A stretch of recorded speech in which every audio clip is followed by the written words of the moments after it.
নদিয়ার সীমান্তে অনুপ্রবেশ রুখতে ৪৫ দিনের মধ্যে জমি দেবে রাজ্য সরকার সীমান্তের বাহিনীকে। মুখ্যমন্ত্রী নবান্নে প্রবেশের পর মুখ্যমন্ত্রী শুভেন্দু অধিকারী জানিয়ে দিয়েছেন, সীমান্তের সুরক্ষার জন্য বর্তমান সরকার বদ্ধপরিকর। ৪৫ দিনের মধ্যে রাজ্য সরকার যতটা প্রয়োজন বিএসএফকে সেই জমির পরিমাণ তুলে দেবে। এই খবর ছড়িয়ে পড়তে সীমান্তে বসবাসকারী গ্রামগুলোর মধ্যে মিশ্র প্রতিক্রিয়া দেখা দিয়েছে। বর্তমান সরকারের ঘোষণাকে সবাই সাদরে গ্রহণ করলেও জমির মালিকরা যেমন খুশি, তেমন নতুন সরকারের কাছে বেশ কয়েকটি গ্রামের বাসিন্দারা অনুরোধ করেছেন। সেখানকার তারকাটা সংলগ্ন গ্রামগুলো রয়েছে, গ্রামের বাইরের দিক দিয়ে তারকাটা দেওয়ার আবেদন জানিয়েছে। নদিয়ায় ভারত বাংলাদেশ সীমান্তবর্তী কৃষ্ণগঞ্জের গ্রাম বিজয়পুর, সেখানকার গ্রামবাসীরা সরকারের এই সিদ্ধান্তে খুশি। এই গ্রামে তারকাটা না থাকার কারণে মাঝে মধ্যে অনুপ্রবেশের মতন ঘটনা ঘটে। তাদের দাবি, সীমান্তে তারকাটা দেওয়া হলে অনুপ্রবেশ বন্ধ হবে।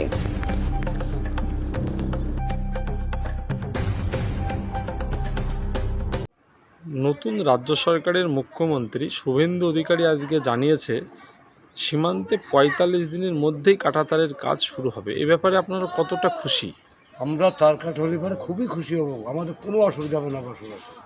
তার কাটা যাতে হয় সে ব্যবস্থা হোক, আমরা খুবই খুশি, এরকম খুশি আর হবে না। আপনার নাম? আমার নাম নিমাই বিশ্বাস। আচ্ছা, আজকে যে পশ্চিমবঙ্গ সরকারের পক্ষ থেকে এই ৪৫ দিন সময়সীমা বেঁধে দেওয়া হয়েছে, বর্ডার এলাকায় যেসব কাঁটাতারে বেড়া দেওয়া নেই সেই ফেন্সিং এর কাজগুলো সম্পন্ন হবে, এই খবরটা কি আপনারা পেয়েছেন? হ্যাঁ, পেয়েছি। আচ্ছা, আপনারা এই খবরটা শুনে খুশি? হ্যাঁ, অত্যন্ত খুশি আমরা। এই গ্রামটার নাম কি? এই গ্রামটা মৌলপাড়া। আচ্ছা, এই মৌলপাড়া যে একটা কি সমস্যা ছিল এই সম্বন্ধে যদি কিছু বলেন। হ্যাঁ, আমাদের এই মৌলপাড়াতে একটা সমস্যা যে ভিতরে তারকাটা যে ভিতর রয়েছে, ভিতরে ২-৩০০ বাড়ি পরিবার রয়েছে।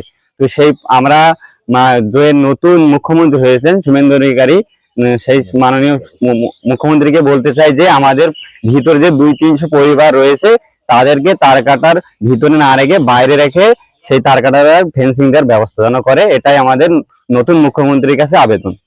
আপনার নাম? চাহিদ মন্ডল। আচ্ছা, এই ভারতীয় জনতা পার্টি পশ্চিমবঙ্গ সরকার গঠন করে প্রথম পদক্ষেপ নিয়েছে যে বর্ডারে যত ফাঁকা এরিয়া আছে সেই ফেন্সিং এর কাজগুলো মানে কাঁটাতার দেওয়ার কাজ শুরু হবে। এই খবরটা কি আপনারা পেয়েছেন? হ্যাঁ, পেয়েছি। তো এই খবরটা পেয়ে আপনারা কতটা খুশি? খুবই খুশি। আপনাদের গ্রামটার নাম কি? মৌলপাড়া। তো এই বিষয়ে সরকারের কাছে কোনো আবেদন আপনাদের তরফ থেকে কিছু? হ্যাঁ, সরকারের কাছে আমাদের আবেদন আছে যে আমরা বর্ডার সাইডে প্রায় ৫০০ পরিবার আছি।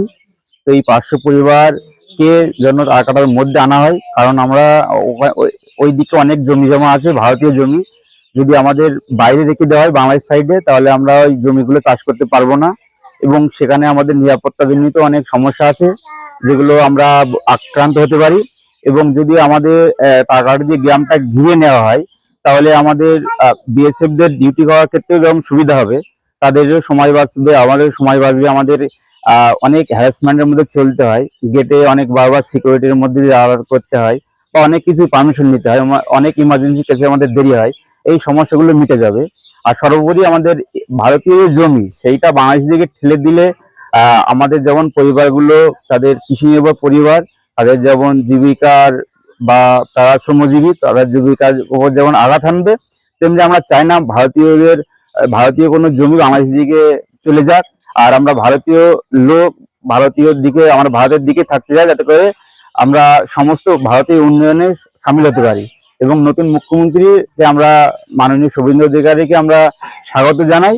তিনি যে পদক্ষেপ নিয়েছেন এটা অত্যন্ত আমরা খুশি, এবং এই টাকাটা যত তাড়াতাড়ি সম্ভব হবে, সেক্ষেত্রে আমাদের দেশের নিরাপত্তাও যেমন সুনিশ্চিত হবে, তেমনি আমরাও সহজ সরলভাবে জীবনযাপন করতে পারবো। আপনার নাম? হায়দার আলী মন্ডল।